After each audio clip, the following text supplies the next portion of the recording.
What's up, everyone? Welcome to today's video. Welcome to the Video Game Prize Gold channel. Thank you very much for tuning in. So we broke this story yesterday about the Marvel vs. Capcom Classic Collection skipping Xbox. And many people hypothesized different things. In the console war space, people were already quick to say, oh, you see, it's because it's not worth making your games for Xbox. There are even people on this YouTube channel basically saying the same thing, which I think has always been asinine. Now, I made a mistake in some of the titles, the specific ones, because there are different titles with similar names like The Punisher. I didn't play those games, coming up, so made a mistake on that part. But something that was really interesting was here, we got to see this conversation take place and move to subreddit, because this gaming and rumor subreddit, basically highlights Jez Corden's his article, where he says that the reason the Marvel vs. Capcom collection is skipping Xbox is because of Capcom's empty framework. They lack a pipeline for porting empty framework games to the Series S consoles. The empty framework is actually a game engine that they've used. And so this particular framework, in order for you to be able to get it to run on these, new consoles, you'd have to basically recreate another SDK to allow for compatibility. And it seems like Capcom is not necessarily interested. The game's not even on PS5, but it seems like you might be able to play it on a PS5 via PS4. Maybe. We'll see when the game finally releases. So apparently there seems to be something going on in terms of the technical aspect of things. Now, the funny thing, though, is when Jez Corden first broke this article, he broke it from the perspective of thinking, why is this, happening? If you look at the title, it actually says, just as Xbox finally starts getting support from Atlas and Square Enix, Capcom turns its back. Why?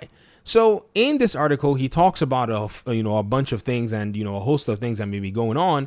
However, he eventually added an update to the article that was first written after publishing it. And the update was that this empty framework engine was partially to blame.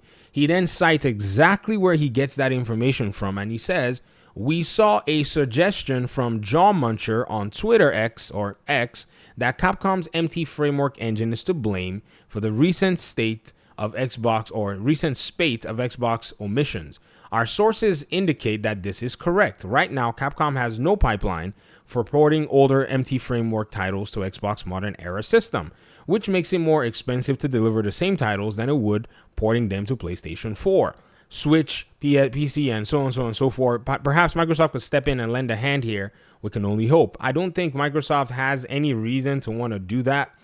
Here is what it is. This person says, starting to believe the MTV framework for Xbox One is dead theory. It explains all the skips for that platform. So this is still, in my opinion, what people are still trying to kind of get a finger on to go ahead and probably see what all may be happening. Now, one thing that may be funny here at the end of the day is when you kind of consider and think about all of this being played out, it seems you might still be able to play the game on the PlayStation 5 via backwards compatibility, which is funny because PlayStation has a backward compatible possibility and it doesn't seem to have been implemented without having to have people subscribe for it. That's a whole different conversation. Yeah, GG's to you, PlayStation. You don't want to milk your audience. I know everybody keeps saying, PlayStation this, but I've always known that that's a company that just wants his hand in your pocket all the while. But that's a whole different conversation for a whole different day. It's interesting, though, to continue to see how these consoles, nonetheless, continue to have these limitations to them. This is why I've always basically said that the PC platform is going to be the best platform, especially when you want to play these other games. If we go ahead and look at these Reddit comments that actually are standing out, you'll be seeing that, people are probably pointing out a few challenges here. This first comment here says they also apparently can't port the empty framework games natively to PS5, which is why almost all these collections lack native PS5 versions. They just run off PS4 ports. Yeah, that PS4 ports that PS5 and Sony refused to basically, not PS4, but old games that Sony is basically wanting to charge subscription money to do backward compat for. Or the publisher themselves will just have to basically re-release the game.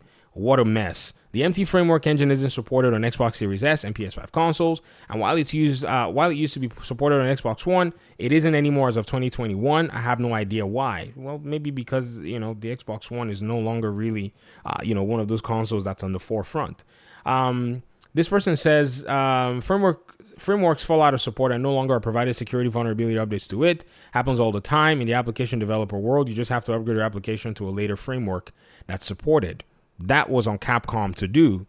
Xbox gives all the tools, PlayStation gives all the tools to their developers to be able to go ahead and, get the job done. So basically what I think has happened here is that they've basically not necessarily kept up, and they looked around and said, hey man, let's see if we can find something that we can sell and make a few, bucks that we can get out as easy as possible. It's a nice business strategy. I mean, I admire Capcom for actually doing stuff like that. The only problem you're going to face is you're basically, putting yourself in a really strange place. You know what I mean? And again, it continues to even resonate that the PS4 is a dominant console right now, because they didn't even bother to say, oh, let's just go ahead and put it on the PS5 and then the Series X. They just were comfortable putting this game on the PlayStation 4.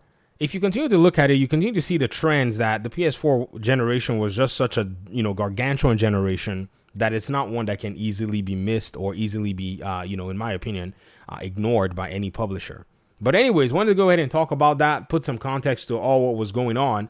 Apparently, this is not an exclusivity play. Capcom seems to be done with that. I think it signaled it when they brought the Street Fighter 6 game to the Xbox, platform, and even were hosting. I don't know if you know, Street Fighter hosts its servers on Azure. That's Microsoft's framework for actually, hosting your games that are multiplayer and such. So that whole hegemony that Sony had in basically letting them release the PS4 version of Street Fighter 5. Yeah, Street Fighter 5 was a PS4 exclusive, console exclusive. That's not going to happen again. Capcom's not going to make that same mistake, because accessibility is a big deal. Crossplay is now a possibility, so it doesn't even matter anymore, especially when there's crossplay. Even if you sell 20 copies on one platform, those 20 people are going to stay and continue to buy microtransactions. They're going to buy more season packs and characters. The money is just such a big deal. But anyways, let me hear your thoughts in the comment section. Thanks so much for watching the video. Appreciate you guys' time and audience, and hopefully we'll talk pretty soon in another one. Peace out.